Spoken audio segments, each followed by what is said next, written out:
thank you all for joining us for another Warren and Will's Wild Wine Reviews. I'm Warren. I've got about 2,100 reviews, close to 2,100 reviews at Vivino. I'm a featured user. I'm Will. I'm a certified sommelier through the Court of Master Sommeliers, and together we are Warren and Will's Wild Wine Reviews. Oh, Will's a featured user too. Yes. If you've got Vivino, follow us. If you don't have Vivino, get Vivino. Yes, follow definitely us. get Vivino. All right, so what we have today is called Carte Blanche. Well, before I jumped into the Carte Blanche, I'm sorry, we're in a new place today. Yes. We are high above Floyd, downtown Floyd, in Art Above Floyd, which is run by Katrina Kissel, and we want to thank her very much. She's also behind the camera and is now part of the staff, helping us do the live portion of the program, and we're in her studio. She has graciously allowed us to do that because it's too damn cold to be doing this out in my gazebo right now. So thank you very much. Yeah, thank you. Would you like to come around and put your face in the camera? No, okay, never mind that. We won't do that. So now that we've gotten that out of the way, I'll go on to where we start always every week, which is with the Vivino information on Carte Blanche. Right. So what we have here is Carte Blanche Proprietary Red 2016. It is a Napa. Bordeaux blend. Right. It's a Napa Bordeaux blend. And the blend is, I couldn't find a percentage, I couldn't find much on this, was Merlot, Cab Sauv, and Cab Franc. Now, they have a robust website, but they don't really give out much information on that website. Like, I couldn't figure out if they owned any vineyards at all, or if all their berries are all sourced. Now, you know, they've got a really good reputation, so it doesn't actually matter if they didn't grow them, since they're getting the best grapes in the world from the best place in the world. But I couldn't tell you, I can't, you know, I often tell you how big the vineyards are, elevations, all that happy stuff. I can't do any of that tonight with this one. Sorry about that. So, going to the Vivino information, it has 4.5 stars out of 383 reviews. Okay. So that's some serious, some numbers there. The ABV, alcohol by volume, is 14.9%. So it's not too heavy a hitter. And the average price is $164.95 a bottle. So, you know, they're certainly pricing it like it matters. The winemaker, or actually the owner, is Nicholas Allen. He's third generation wine person. His grandfather owned a winery. He's from New Jersey, so I don't know where his grandfather's winery was. Because while that information's there, that his grandfather owned one, it doesn't really tell me anything else about it. And Helen Kepler is the winemaker. Okay. So once again, you know, we're finding the very best wines in the world. Women. Yep. There's always a connection there. Whenever we do a wine with a woman, it's awesome. Yeah. So far. I will let you know if that changes. Right. But you know, we're 25, 30 in, and that hasn't changed. I would say, you know, something like 25-30% of our reviews have been that, which is, you know, to some people kind of surprising, I'm sure. It becomes a more recognized phenomenon. Yeah, it really is, because Molly Duker, you know, there you go, my favorite vineyard. Yeah. All right, so do we want to? We do want to aerate it, because all the reviews that I saw, that I found for this wine, all suggested 2 to 3 hours. Now, that didn't work for us today. This is our first time here. I had some issues getting here on time, and with all of them, so it's been decanting for about 35-40 minutes. Now, we decanted it straight into that decanter through the aerator, so we're going to do that again, and from the decanter into the glass. I'm actually going to stand up to do this, so I can. All right, I was going to suggest I could do it if you needed me to, because that's mine. I use it all the time. I just needed a better angle. As one can tell from the stains. Yep, the tannin and color stains. Yeah. And as far as the information on the vineyard goes, that's all I got. Yeah. That's it. So now we're going to drink and tell you how good it is. My guess is they sourced their grapes, because if they didn't, they'd probably would tell us all about their vineyard. There'd be pictures of vineyards. And there's not. And there's nothing wrong with sourcing fruit. I mean, you got a good winemaker? Yeah. Well, it sometimes gives you more flexibility, because in different years you can get more fruit from one specific producer that had like a really, really good crop. Or if you're unhappy with one, you don't have to use it because it's not yours. Alrighty. All right, so here we go. Whew. Big nose, blackberry, lots of oak, blackberry, a little bramble. Mm-hmm. Yep, definitely. I'm getting that vanilla sort of pipe tobacco. Is that what you're picking up with the oak? No, I'm smelling straight up oak. Okay. But I'm also getting some vanilla, which obviously is another oak. It's going to look more for the wood. Okay, yeah. That's a silky mouthfeel. Wow, that's big mouthfeel. That is huge. I'm actually kind of amazed that Keith recommended this. Not because it's bad. It's good, but normally this isn't what I associate. Right now with his choice. We often mention Randall, the buyer at Vintage Cellar. Well, the owner of Vintage Cellar, Keith, recommended that we grab this one. That I take this one, so I did. And wow. No, I mean, it's like I was saying to you yesterday, Keith has good taste in wine, so I'm not surprised that it's good. Right. But it doesn't seem like what I would associate with his normal. Well, he knew I like over the top, and I think he thought that this was an over top that was more. Okay, well, he's right. Yeah, right. It was more. It had more soul, I think, was how he put it, than a lot of the big over the top ones that we get. And this to me is one of those things where this is a Bordeaux blend, but this is nothing like Bordeaux.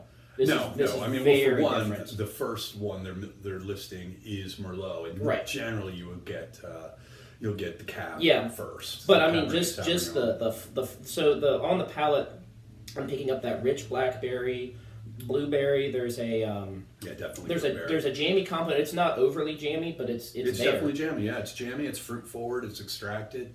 And it's all of those things. And so this, I mean, and it's interesting because that Calumet that we had from Washington that was a Bordeaux blend, that to me was closer to like an old world style of wine. This is very much like a new world Napa manifestation. Oh, and tonight we're also going live. So hey, you folks on Facebook, and those of you who are on YouTube, we're saying hi to our friends on Facebook. Sorry, we finally got it sorted out. And we hope. Yeah, we'll find out once people tell us, hey, if it's terrible, tell us. If you have questions, ask them. Yeah, we would love to answer them as we're going. Well, if we do it often enough, sooner or later we're going to iron out all the kinks. Yeah. Someday we'll get it right. If at first you don't succeed, skydiving isn't for you. Yeah.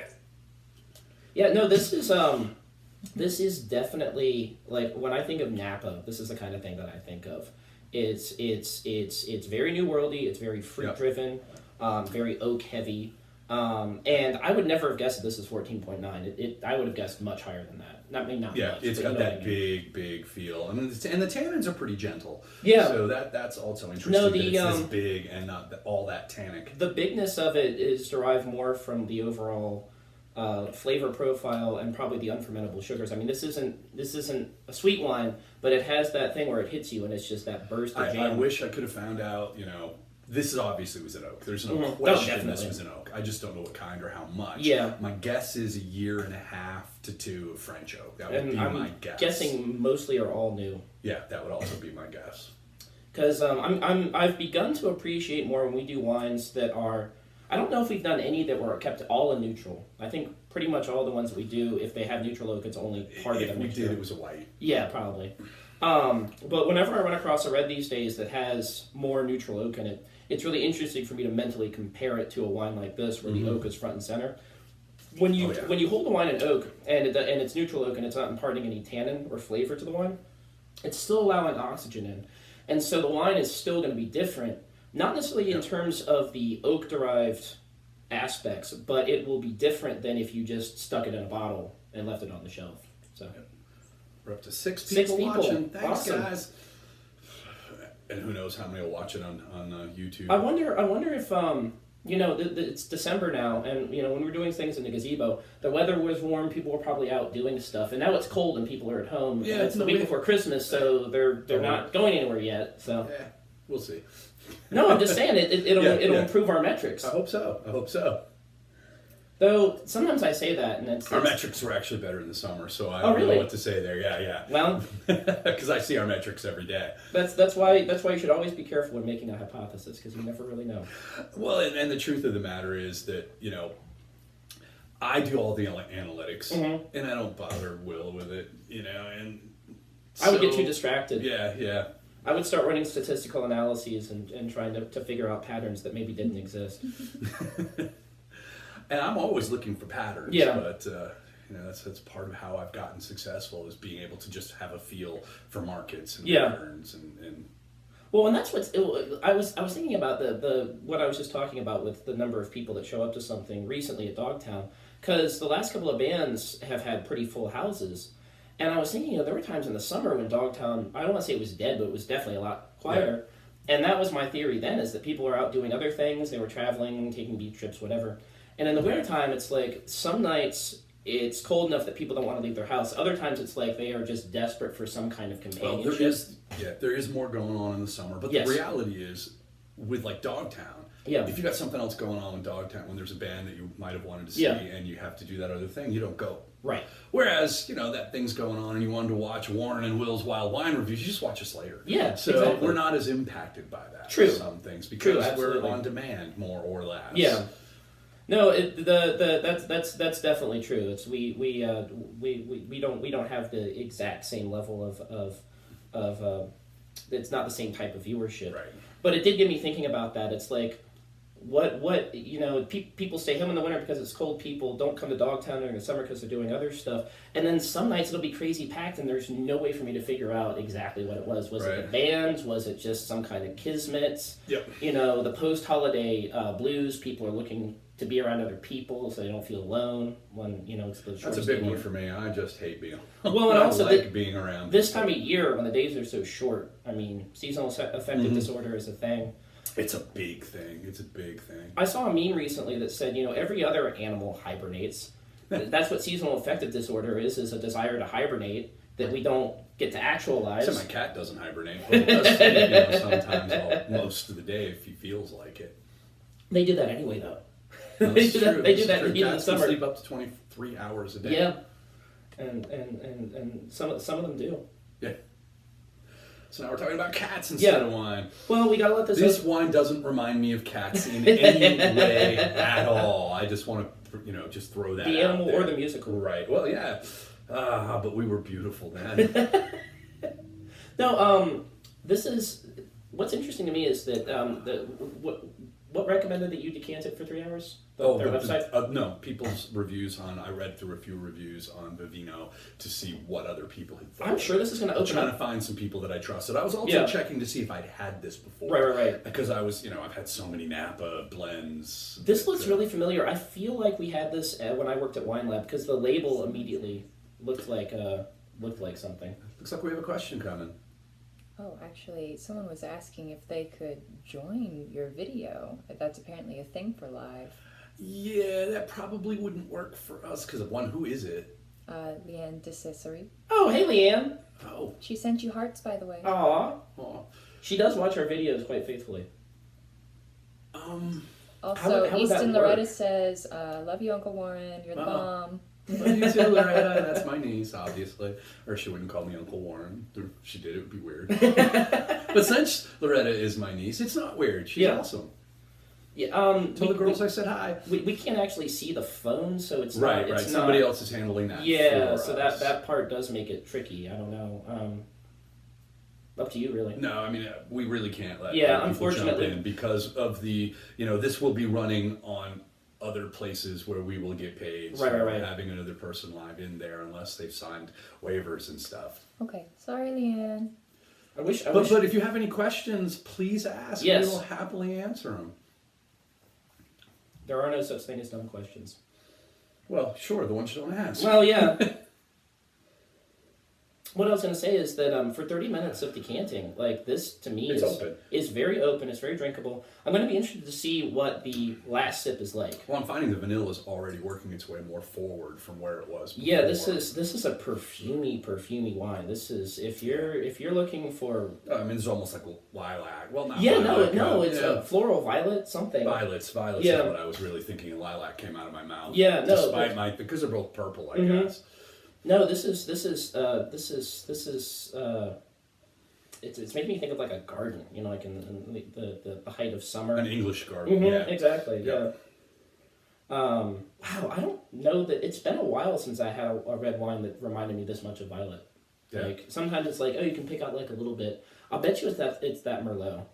Oh, almost certainly, because we're starting with Merlot, so we got a softer wine to begin with if we have the larger and a little less complex. But of course, they're picking that up with with the Cab Franc Right, and the right. Cabernet Sauvignon. Although I really wish this one, I think if they would put in 2 to 4%, and you know what I'm going to say, Petite Syrah, it would just slay. Yep. It would be the best. It would be a $250 bottle instead of a $160 bottle, in my estimation. I think that's what it would do. But I'm not a winemaker. I'm a wine drinker. Right. Well, and we know that you have a great love for Petite Syrah. Yeah, yes, we do. So I'm trying to convince all the winemakers out there, use more of it. I think, if you're going to blend. I mean, I love straight. Was Petite Syrah the first article I did? It was either the first or the second. I can't remember. Part of the reason I did it was that Warren and I referenced Petite Syrah often enough. I'm like, I should probably cover that relatively soon into things. I actually was putting off Cabernet Sauvignon because that's one of those ones where it's like trying to write an abridged history of like the Civil War. It's like, how do I really condense that? The history of the world so far. Exactly. Yeah. I mean, Cabernet Sauvignon is, and it's interesting because Cabernet Sauvignon is a young grape. It only came into existence in the 1500s, I think. Wow. I did not know that. No, I know that the English adored it, so they're always bummed, and I've talked about this before, that every time a peace accord was signed between England and France, they were celebrating in the streets. They got claret not again. Because there was peace, but they could get what they called claret, which is Cabernet Sauvignon from the French again, because they were no longer fighting with them, so they could order the wine again. It's funny, the reason the English developed a taste for port was because during one of their many wars with France, that England has always had a cordial relationship with Portugal. Yeah, we've had this discussion too. And I won't stop you because I went ahead with mine. They could always get Portuguese wine, and I don't remember when port was invented. I mean, it had to have been invented after distilled liquor was invented. Right, because that's what you add to that's make how port. You and fortify it with spirits. Well, and they would ship the wine down the Douro River, and they found that if they fortified it, it didn't spoil. And the English developed a huge taste for it because they couldn't get Bordeaux at that time.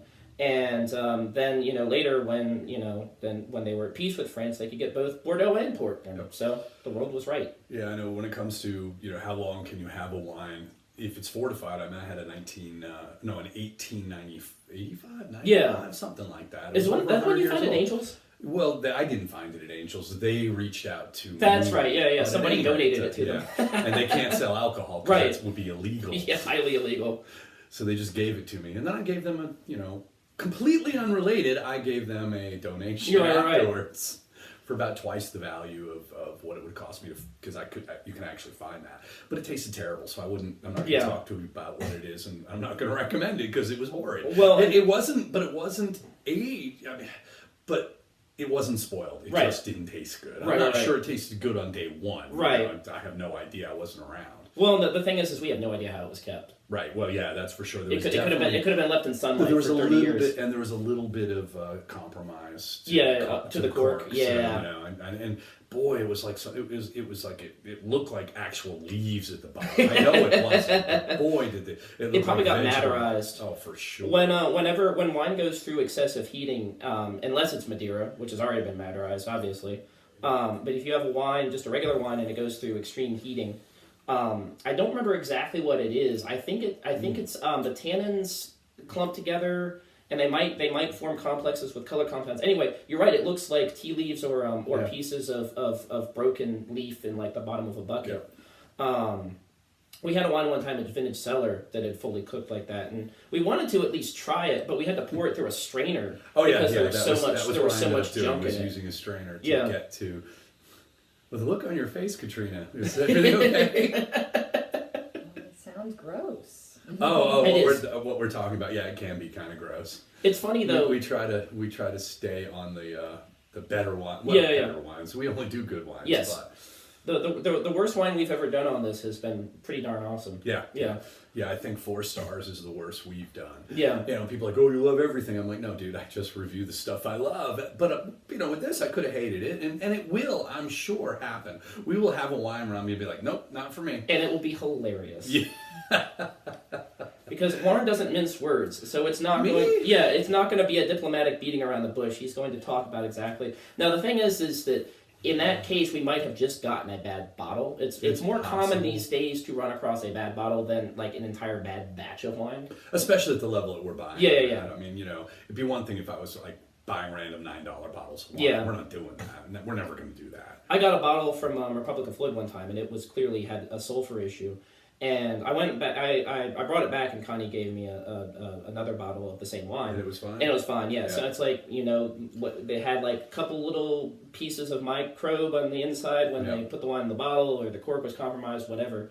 But I immediately, as soon as I smelled it, I'm like, oh yeah, that's not a winemaking issue. That was something that came into the bottle after the wine was put there. So, unfortunately, tartaric acid is a very potent antimicrobial, but it doesn't kill every single microbe, just most of them. Some of them can still live in them. Well, this one doesn't have any of those issues. This is a very, very nice bottle of wine. So the perfume, as I'm getting close to the bottom of the glass, the perfume is fading a little bit. I'm getting more of that blueberry flavor on the palate.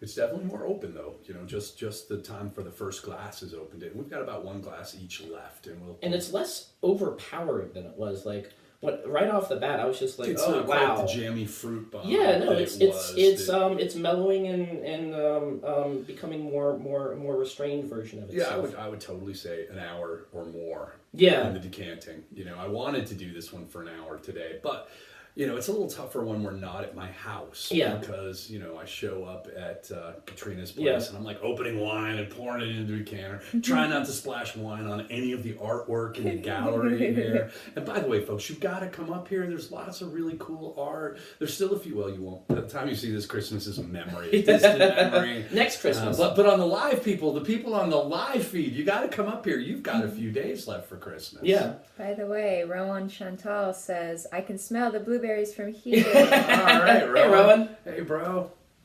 Or Boat, as I should call you. Rowan the Boat. Rowan the Boat. Rowan is a personal trainer that I've worked with for years. He's a great guy, ripped. Boy, yes. Is he ripped. And I would weigh 300 pounds if not for Rowan. And if you need a trainer, you can try to find time with Rowan, but you probably can't because he's such a good trainer. He never has any available time. Rowan is good at everything except modesty. Well, he doesn't need to be modest, man. I mean, just look at the dude. I mean, he's ripped, and when I'm working out with him, I'm getting ripped too. So, you know, the guy's a genius at what he does, and he makes great coffee. Yes. So he's a personal trainer, and he makes coffee. Chantel Coffee. Go to, is it chantel.coffee.com? Want to give a shout out to one of my buddies here. Whenever he responds, hopefully he'll respond and see that we're talking at him about. I like his slogan. It sounds fancy because it is. Yes. I was like, I know who. Even if I didn't know the last name, I know who was behind this. It's funny. Ange and I were camping in Ferrystone Park, and I'm walking along, and I see a car, and it's got a Chantel Coffee thing. Well, there's a wedding there, and his mom does. She officiates weddings. Oh, no, it's Catherine's car? Yeah, I said, I bet that's Catherine's car.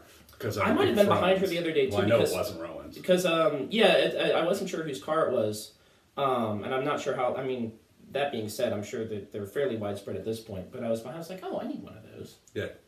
So, yes, he says it is chantalcoffee.com. Spell that for us so we can get that on there. CHANTALCOFFEE.com. And also, tell the story of Daniel Craig. Daniel Craig from... so when I met... the first time I went in to work with Rowan, he said, what are your goals? And I said, have you seen the new James Bond movie? When Daniel Craig steps up out of the water and there's just the shoulders and the chest and he's just ripped like no Bond has ever been. I said, that's what I want to look like. And Rowan's like, yeah, me too, buddy. Of course, the truth is Rowan's actually a bit more ripped than Daniel Craig, but you know. Greatest intro to training. Oh, clearly people can hear us. Yeah, that's awesome. We've got that issue fixed. Yeah, it's nice because you know to have it's been kind of an anxiety. It's like, oh god, is everything? So it's like, okay, all right, I can let the wine sink in a little bit and relax. I'm watching for you guys. Well, but the thing is, if the sound were bad, we might not necessarily know until... Right, because we had one, we did a live one, and the angle was a little weird, and people were just looking up poor Will's nose, and you couldn't hear a damn thing we were saying. And so when we got done, and I watched it on Facebook, I'm like, Gone. Nobody else ever needs to see that again. One of my cousins is like, I don't know how to tell you this, but we're just looking up Willow's nose. I hope you're not offended. I'm like, no, you are so correct. No. And if, it's not offensive if it's the truth. Right, if it's the truth, I'm cool. I need to hear it. Yeah. And I'm good with listening to the truth and then acting upon that new truth when I have a new truth. Well, if people can... she was not wrong. If people can hear us Flavia, now, if you see this, thank you. I really appreciated the backup that I was right, that I needed to go. Yeah. Well, no, I mean... says you sound super clear and great. Awesome. That is very reassuring. Yes. It's nice to know that we're already ironing out some of the things. That makes me happy. All right, shall we? Yeah, we're going to get into our second glass. We'll be able to tell you how another half hour of aging with probably, this will give us another 15 minutes or so jump by doing this. Don't you love that weird little sound? Yes. Microoxygenation at the almost molecular level. Your arms are like... I'm a dope. Sorry, folks. I'm a little goofy. I always have been. A little goofy? Yeah, I know. He's been waiting weeks to say that.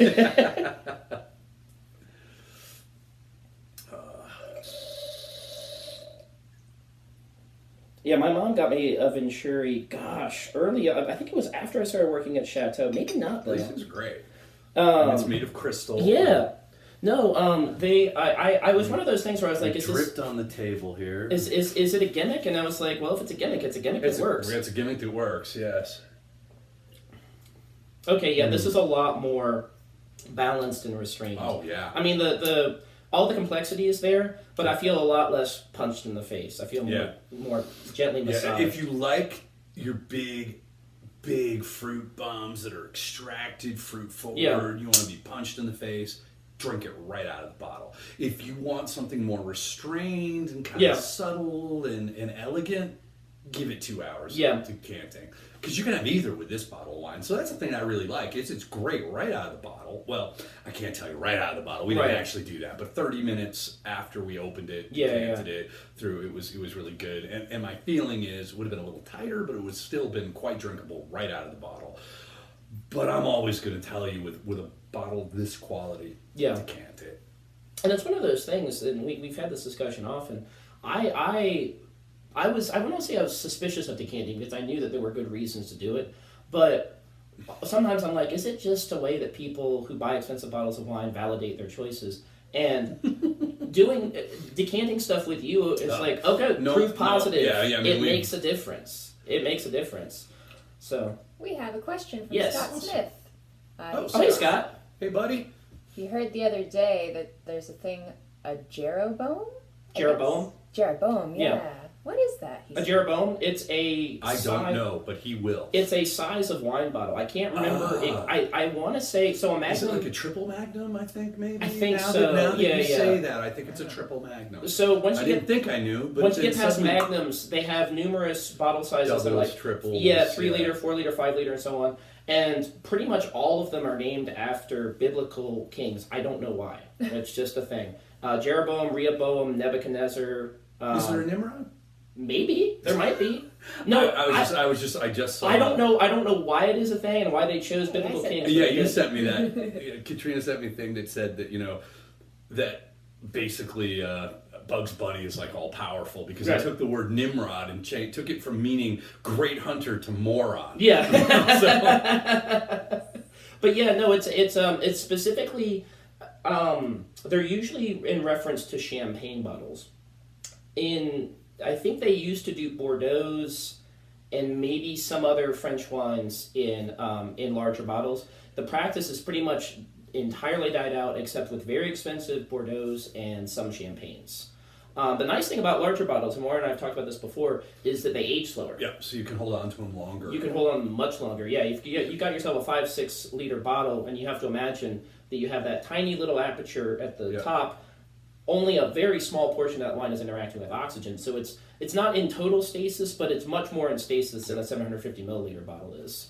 Or again, as I always say, the half ones that are only 12 or 14 ounces, and those are perfect because you can drink it and see and know exactly when you hit, and then you know that you just add twice that time to the bottles that you have that are full size, and you know when to drink them and to avoid missing the best time. Yeah. If you're someone like me that has, more than 100 bottles in their cellar, right. I'm not going to drink all of those, probably even this year, because I didn't own this wine 2 weeks ago. I got this one for the review, and because Keith told me I should. So I don't know if you'll ever see this, Keith, but thank you. Yeah, no. When you told me that Keith recommended it, when I worked at Vintage Cellar, Keith had pretty particular tastes about the California wineries in specific. And we have some of the same favorite vineyards. Oh, he loves Keith Ridge. He loves Ridge. Yeah, and you know what? We're going to do Ridge next. Yeah. Because we haven't done Ridge yet. It's time for us to do Ridge's Cab. We'll do it next. They're great. I don't want to take any of these guys' praise away right now, but we'll do Ridge next. Yeah, no, Ridge is interesting because they put the nutrition information on their ingredients. And they give the ingredients, if they clarify it by using egg whites, they tell you, and a lot of other places don't. I appreciate that level of artistic and I intensity. think everybody should do it. Yeah, I do too. Honestly, one of the things that I've always liked about wine in general is just how deep you can dive, and it's always disappointing when you come across a really interesting wine or state or something, and there's just not a lot of information, and you wish there were more, and for whatever reason, they either don't release it or it's just not important to them. But I always love it when I run across somebody who it's clearly that their artistic vision to do a thing, and so they want to go to the nth. They'll tell you the pH and the titratable acidity in the wine. I'm like, you're my kind of insane person. I think a couple of reviews back, they gave me all that information, so I shared it with you. Yeah. None of that information was on Vivino this time, so I couldn't share it with you. I would love to. I can't tell you what the acidity level is or any of that. And some wines tell us, and whenever we have that info, we share it. When I worked at Chateau, one of the things I love doing is... Can you imagine Europeans thinking, he's going to tell me the pH? What do I care? How does it taste? That's it. That's all they care about. I don't blame them for just caring about how does it taste, because really, what else are you drinking wine for? Right.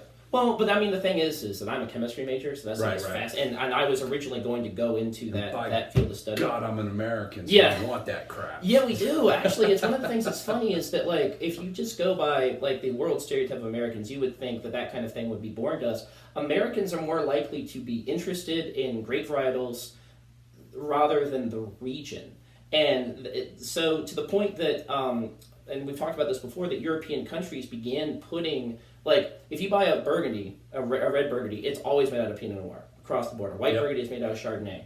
And French people know that, European people know this. Right. Burgundy grows Pinot Noir and Chardonnay. Americans, by and large, don't know. I was probably, trying to like Burgundy for 2 years before I discovered that it was Pinot Noir. Someone said, "Oh, it's all Pinot Noir." I'm like, "Well, I can stop trying to find one I like now because I'm not a big fan." But if you want to sell wine to Americans, just slap the varietal on the label. Because I've had a lot of American Pinot Noirs. You just can't avoid it. Yeah. And I've had a fair number of French Pinot Noir when I had the Burgundy. Yeah.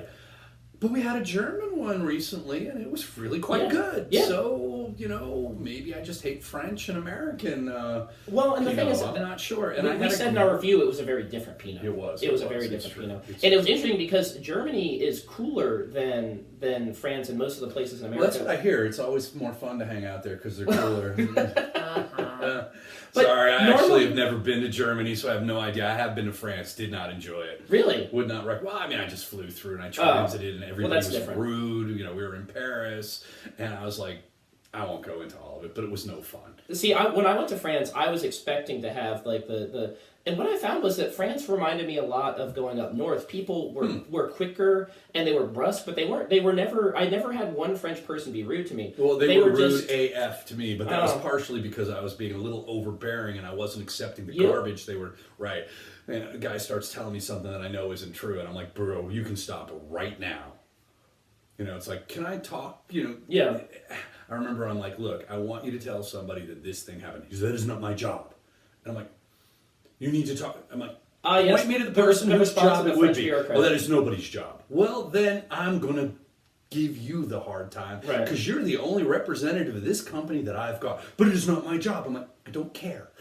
Part of that is being American, but the reality is that I'm not going to let some foreign corp get away with not having to listen to how badly they're treating people just because they didn't make it somebody's job to hear it. Like, no, pal, you've who I've got. What I would like you to do is tell your supervisor just how uncomfortable this big-ass jerky American made me because you made me do this horrible thing to him.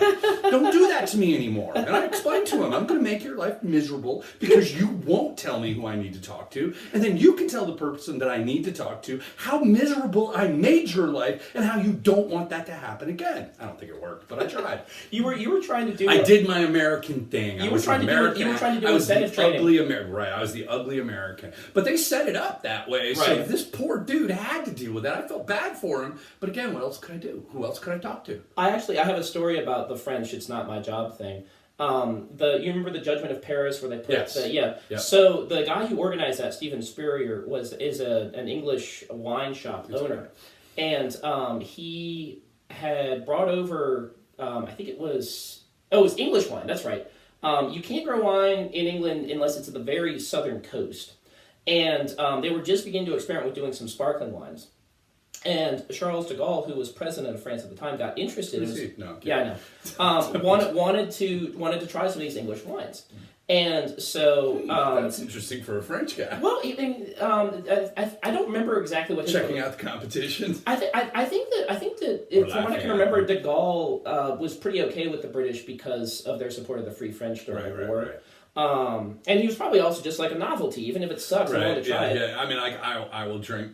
Yeah. Wines that people present to me, even when I know they're from a place and varietal I hate. I'm like, okay, I'll try it. Well, what happened is he was having dinner with the British ambassador. So it's let's have French and British wines next to each other, champagne and British sparkling wine. So Stephen Spurrier arranged the whole shipment. And he was not the coach of the Redskins or several college teams. It's a different Stephen Spurrier. I don't know what it is with people recycling, with the NFL recycling. Is that the name of the coach? People's name. It was the name of a coach. No kidding. Right, and so, like Drew Bledsoe, who was a quarterback for the NFL, who owns Double Back, and his winemaker's name is Josh McDaniels, who's a coach in the NFL, and they're not the same guy. So it's kind of funny to me to keep running into these winemakers and people in wine industry who have identical names to dudes in the football industry. It's just... This is. I don't run into I've not run into rock stars who have names that are the same, or the other industries that I've been in. No writers, just football people. This is like a glitch in the Matrix. Yeah, it's like some kind of transference thing. Absolutely. It's like that black cat. Yeah, exactly. Yeah. But anyway, so Stephen Spurrier brings this sparkling wine over, and he gets to customs, and the French customs official is like, what is it that you're bringing in? And he said, it's English wine. and the French customs official looks through his book, and he's like, there is no such thing as English wine. Yeah. I can't let this through. He's like, no, it's literally right in front of you. Like, you can see that is it. Yeah. And he's like, Monsieur, yes, it is here in front of me, but there is no such thing as English wine. And Stephen Spurrier's like, okay, that's fine. It's French wine. It's supposed to go to dinner that the President de Gaulle is having. Charles de Gaulle. And I'm going to have to tell him that you didn't let it through. And the guy was like, fine. Yeah. He was so angry. But it's like, as soon as you said it was a bureaucrat, I'm like, oh, that's completely different. French bureaucrats live and die by the, it is not my job, I can't let this through, it doesn't exist, all of those things. The people I was running into were just random Parisians on the street, one of whom was our taxi driver. And this lady was amazing. She used one hand to gesticulate to people out the window, and one hand to gesticulate to me and my dad in the back seat. And I guess she was driving with her third hand. The gripping hand. Yeah. The gripping hand. And she was hilarious. She was like yelling at people out the window, not angrily, just kind of like running commentary on Parisian street scenes. And I asked her in French, because we'd been in Britain where the drinking age is 18. Right. And I was like, what's the drinking age in France? In French. And she was like, Age? Drinking age? There is no drinking age, monsieur. And I was like, cool. I said my kid was freaked out when she was 15 in Malta, and they said, would you like something to drink? She said, I'm 15. And they're like, that is old enough. And she was do they have a drinking age, or do they not? Well, okay, it depends. She could walk into a pub at 15 and get a drink on her own. Right. If you're 14, you need your family. Your family, so you can drink at any age. Right, but you have to be 15 to drink without your family. People. And the thing is, they don't have the alcohol issues we have because they just don't have. They have a different culture. Well, when your culture is geared around it being acceptable, it loses the taboo. You don't do it to piss mom and dad off, even though you don't know that's why you're getting wasted. Right. It's like, I remember, and I shouldn't even go into this. I remember my high school girlfriend, her parents hated my guts. Imagine, somebody showing up with this guy. And after a year and a half, I won him over. And they sat us down and said, we just want you to know Warren is a wonderful guy, and we were wrong. She broke up with me. Because that's not what she was looking for. Yeah. She wasn't looking to make Daddy happy. All of a sudden I just realized why I had zero romantic success in high school. Because I didn't represent rebellion for anybody. Oh, boy, did I. Boy, did I. So, what are you going to do? No, actually, that in a way, that's very, that's very serenity-inducing. It's like, oh, okay, I wasn't doing anything wrong. I just didn't represent any kind of thrill or taboo. Right. Yeah. So we're at the point where we usually break off, but since we're doing live, I want to give anybody out there the opportunity to ask us another question before we roll. We got anything, folks? Because if we don't, we pretty much covered this. Is a great one. Yes. $165. I'd feel more comfortable at $95. Yeah, I was going to say. But you won't be, it's not like you're wasting your money right. at $165. The only problem is it's outside of so many people's price range. Right. And there are so many. Paul Hobbs is a better wine for less money. Right. But this is a very, it really does deserve the 4.5 stars it gets. And the thing is, if you're someone like me, there are wines that are better at a lesser price. Right. There aren't many, but there are a few. But I'm not drinking the same wine every night. So this is one that belongs in that $100 to $200 rotation if you're somebody that has that $100 to $200 rotation. And I understand that, so many people can't. Yeah. And this is one of those ones, if you can ever find it and it's on a discount or on some kind of sale or something, you might want to. If you see this somewhere for $99, yeah, do not pass it up. This is a great $100 bottle of wine. We do have a question. Okay. What would be a decent Christmas present in the $50 range for a red wine? Let me give you a better one. Wente. And you can usually, right now you can find it, Wente's Cabernet Sauvignon. It's $24 a bottle, and it drinks like a $100 bottle of wine. Yes, it's quite good. Definitely jump on Wente. Now, if you're looking, there's another one, it's called One Stone. Yes. They're $19.99. That's a nice bottle of wine. Yep. And while I'm not a very big fan of Bogle, they have a wine called Phantom. And it's a $22 blend. Yeah, it's a blend. It's a proprietary blend. Well, but it's also the same. It's also a Bordeaux? Is it Bordeaux? Yes, it's a Bordeaux blend. Okay. And at $22, it drinks like a $50 bottle of wine. Oh, yeah. And it's a really nice, easy drinking wine that I recommend all the time for people who don't want to drop $100 because it's not all that different than $100 bottles. So there's 3 for you. We're going to do the Phantom at some point. We are. We will. I have to go we've done Wednesday. I brought my last bottle of Phantom to a party last night. It lasted about 3 minutes because everyone's like, "Which wine did Warren drink?" Yep. Boom, it was gone. Boom. Yep. And I bring it because it's approachable, but it's really freaking good. Yep. So I'm going to enjoy drinking it, and so is everybody else because it's not like this might be a little too much for some people because it's big.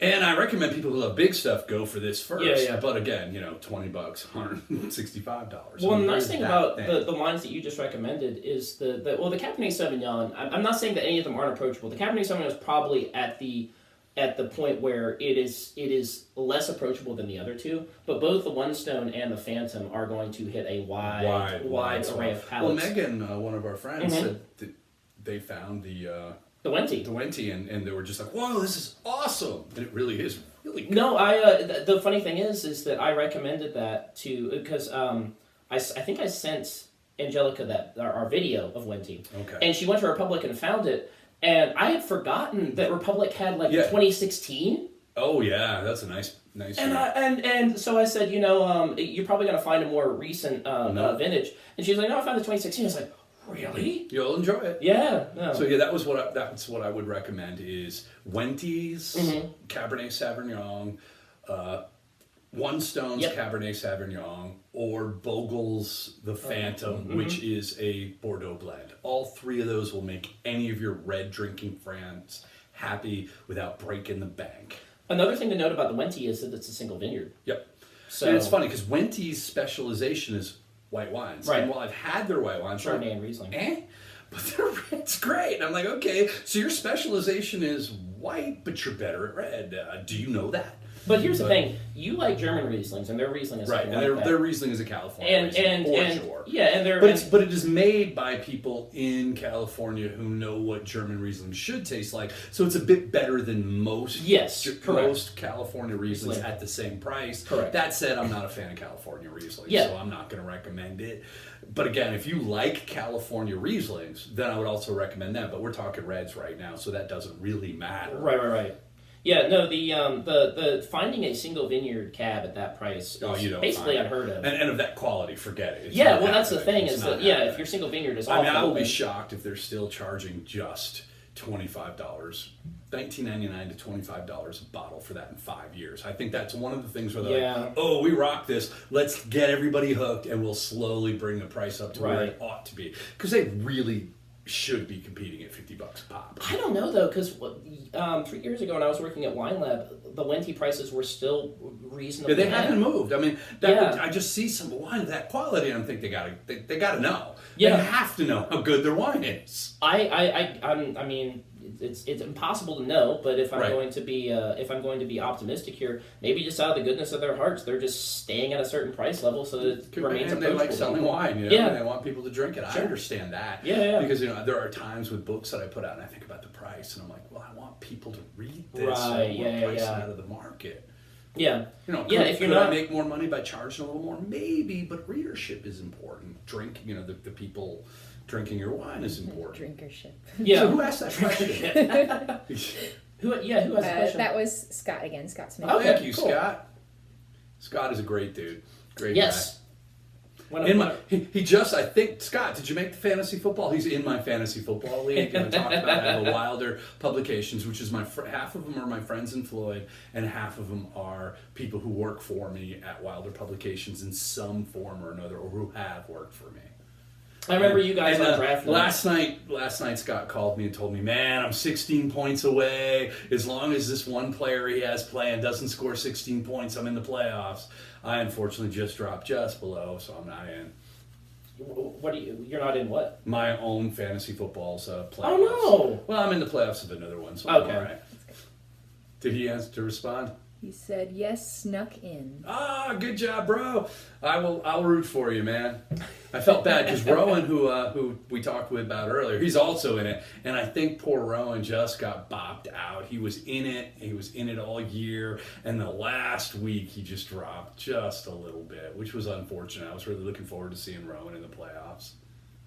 Did I ever tell you the comic I read one time where it was talking about how these two nerds and one of them is like, fantasy football, you disgust me, sir. He's like, no, I figured it out. He said the quarterback is the DPS, damage is measured in yards, and the offensive line is the tank. He said it's D&D but for jocks. Oh, it's funny because fantasy football helped me become very affluent. Mm-hmm. And here's how. Fantasy football, the thing about fantasy football is you pick players based on how well they've scored, how much they do. Scott gave you a lot of likes for that, by the way. you take your fantasy football team and you take people, this is how much they score, this is what they usually do, and so you use these statistics to decide who you want on your team. Yeah. Well, when I moved into publishing books, I started looking at the public domain. I do a lot of public domain books. And I was looking at it like the way I would look at fantasy football players. Which books are people buying? That's the book I want to publish. So it was literally my fantasy football skills that allowed me to make my first $1 million in publishing. So there that makes you sense. go. Well, probably my second million. I made more than $1 million with a magazine. Right. I didn't get to keep any of that money. I probably made 10 or 15 million and it was just gone. I remember being super broke at the end of it going, damn, I made a lot of money and I got nothing. But that's life. Right. It happens. It's funny where transferable skills come from. The service industry is one where it's like you learn so many soft skills, whether it's placating a customer or helping people find something that they like or making recommendations. And the reality is making your first $1 million is really, really hard. Making your second $1 million is unavoidable. Once you've made your first $1 million. Right, because once you know how to do that. Once if you've ever done that, then you've got, most people will never see that kind of money. So you've got skills. Right. Now, by making that, I don't mean that I have like that much money in the bank because I had to pay bills, right? And that wasn't in 1 year. That wasn't your profit. That was your your income. Your expenditures were. But it all happened because of fantasy football, and I'm probably over selling that because it's not like I wasn't a publisher for a decade before I moved into the books and started doing the public domain stuff. But I know that I got the jump start in figuring all that out because I was looking at it and I was like, oh, this is like fantasy football with books. and then people like give me not like, in fantasy football you get fantasy points. Right. With fantasy publishing public domain, you get actual cash. Right. So it's like, whoa, here I get like, I get points, right. And I get like a little pride for kicking like somebody like Scott's butt, or I have to eat crow the next time I see Scott if he kicks my butt. Right. But in publishing, I just put the money in the bank. I was like, woohoo! But football, actually, fantasy football helped me with the neurochemical reward is much greater. And being able to buy a house, that too, and build and property, all that comes from my love of fantasy football being transferred into my skill set as a publisher. Using the two of them together. Right.